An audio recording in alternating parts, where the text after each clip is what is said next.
বাংলাদেশের সম্মিলিত সনাতন জাগরণ মঞ্চের মুখপাত্র চিন্ময় কৃষ্ণ দাসের মুক্তির দাবি করে অন্তর্বর্তী সরকারের প্রধান উপদেষ্টা ডক্টর মোহাম্মদ ইউনূসকে এবার কঠোর হুমকি দিলেন বিজেপি নেতা শুভেন্দু।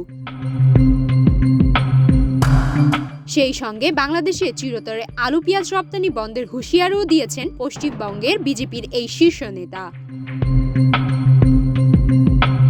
সোমবার ২ ডিসেম্বর বাংলাদেশের সীমান্তবর্তী বনগড় পেট্রোপোলে এক সভায় পশ্চিমবঙ্গের বিধানসভার বিরোধী দলীয় নেতা শুভেন্দু অধিকারী বলেন, ইউনূস হুঁশিয়ার, একদিনে শুধু কলকাতায় যে আবর্জনা বের হয় ওটা ফেলে দিয়ে এলেই ঢাকা পড়ে যাবেন আপনি, পাঙ্গা নিতে আসবেন না।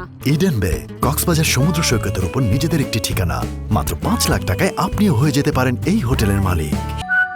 ইডেন বে, আ কনসার্ন অফ ভাইয়া হোটেলস।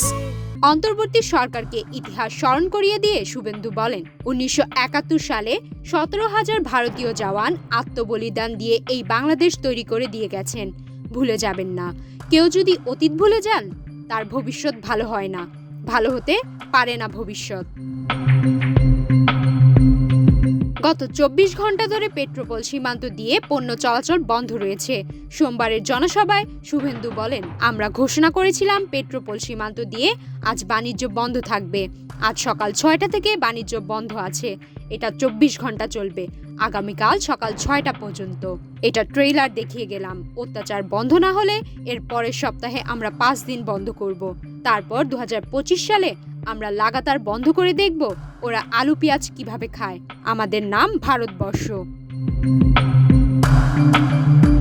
সোমবার পশ্চিমবঙ্গ বিধানসভার অধিবেশনে পশ্চিমবঙ্গের মুখ্যমন্ত্রী মমতা বন্দ্যোপাধ্যায় বলেছিলেন, বাংলাদেশে যা পরিস্থিতি তাতে সেখানে জাতিসংঘের শান্তিরক্ষা বাহিনী পাঠানো উচিত। পেট্রোপোলের জনসভায় মমতাকে কটাক্ষ করে শুভেন্দু বলেন, যখন শেখ হাসিনাদের বিরুদ্ধে বাংলাদেশে প্রতিবাদ চলছিল সেই সময় আক্রান্তদের পশ্চিমবঙ্গে ঠাঁই দেওয়ার কথা বলেছিলেন মুখ্যমন্ত্রী, আর এখন প্রধানমন্ত্রী নরেন্দ্র মোদীর দিকে দায়িত্ব ঠেলে দিচ্ছেন তিনি।